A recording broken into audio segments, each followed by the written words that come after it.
how can Christians stop racism or help stop racism? Okay. One, we continue to see people as all people, regardless of the color of their skin, as having the image of God in them. So we value them as humans, Okay. right? We continue to follow Christ's example that says to love others. Okay. All right. So we do those two things. I think we acknowledge that people do have racism today, and we say that's wrong. It's not okay. Okay. I also That's wrong. That's not okay. right, right. And I do. Was that good? It's good. Okay. It's good. And I think we also have Did to. we win? We're getting there. Okay. And so I think that we also have to acknowledge the fact that racism can come from all different races, actually. Oh, yeah. And I think this is part of the problem too. When racism is only attributed to white people, the reality is there is racism among blacks. There's racism among Hispanics. Like, racism can exist regardless of race. And I know that sounds rich for a white person to say that, but I think if we're going to have honest conversations about it, especially in the church, we have to acknowledge that. Okay. And am I also, but I, at the same time, but I could also clearly say that, listen, our history of racism as white is much worse, right? Like, I can say that. Yeah. But then I can also say, but in America. In America. Yeah. Yeah. And so going forward, yes, but there, even now, we have to acknowledge that racism can exist. That, because there's like a bunch of racist other people in other countries that are racist Sure. against other people from other countries. Sure. Right now.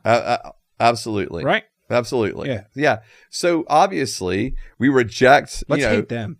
Let's get them. So We need to get the target off of us somehow. move it over Yeah. to somebody else. And so obviously we reject like things like white supremacy, right? Like, that's not okay. We reject white supremacy groups, all that kind of stuff. Sure. Yeah, not a big deal, right? We reject it. Okay.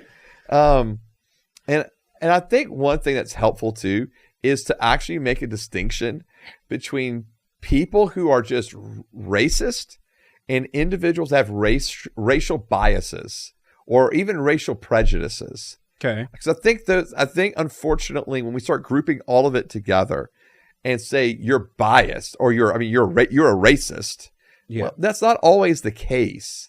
When you can have racial biases or prejudices, but we all have biases or prejudices, whether that's along racial lines or gender lines or whatever, that it doesn't make us a racist. Okay.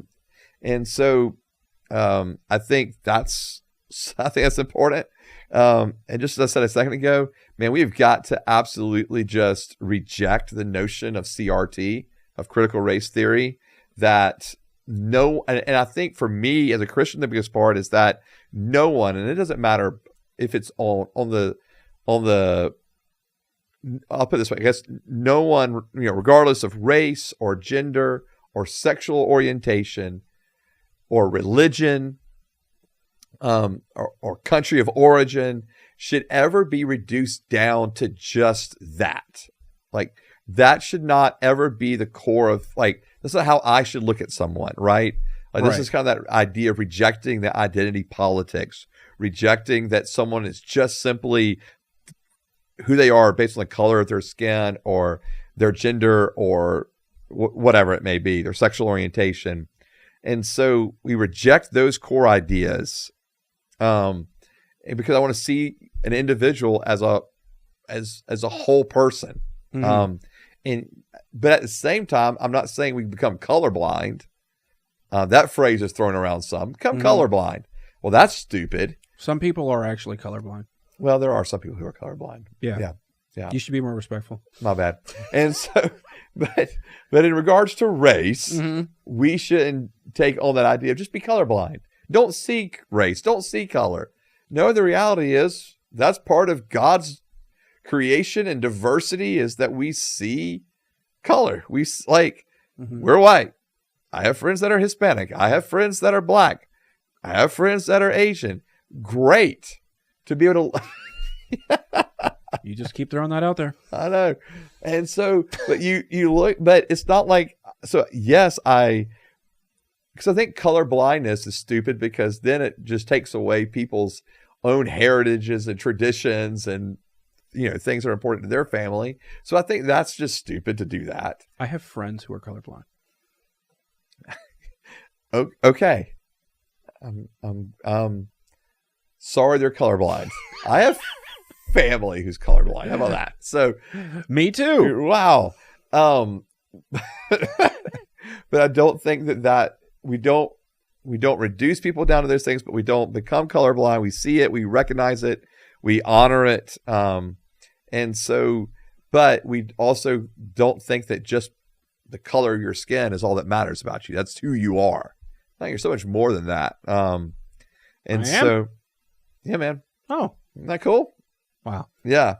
And so, and we reject the notion that people are racist just because they're white or just because they're black or just because they're Hispanic. I know largely it falls in the white category, but just because a person is white doesn't mean they're inherently racist. So we reject that notion from CRT as well. Do you talk about any of this stuff from the front of the church pulpit? Oh, yeah. Okay. I actually did a series on critical theory and critical race theory. Like on Sundays? On Sunday mornings. Oh. Yeah. And so actually right in the midst of all of this, when the racial tension was really high in 2020, I actually did I think we did a 4-week sermon series on race. And the biblical perspective of it, what's presently happening today, what's going on with critical race theory, how to view some of the things that were happening. So no, I think especially when it became at the forefront of our country, like it did, I think you have to speak toward it. And because I think you become, if you don't, as a pastor, I guess I feel like sometimes you have to, I'm really big on just teaching books of the Bible, right? Yeah. Let's just walk through books of the Bible. But there's times when something comes up, you kind of have to hit the pause button and go, I need to address this topic because it's become such a big part of what's going on presently in our country. Okay. And so, yeah, we did a series on racial reconciliation and racial relationships for 4 weeks. And then, man, we must have done 2 months of just me talking about critical theory, and all that it involved and all that it was. And so we're only doing 2 episodes. Yeah. We suck. Yeah. Maybe we need to talk about this for a year. Probably not. I feel like people wouldn't watch us. No. Or a lot of people would. Maybe. I don't know. And then when we switch to a different topic, they'd not watch us. Right. So I just think that it's, yeah. So I think a lot of this stuff is important to talk about at church.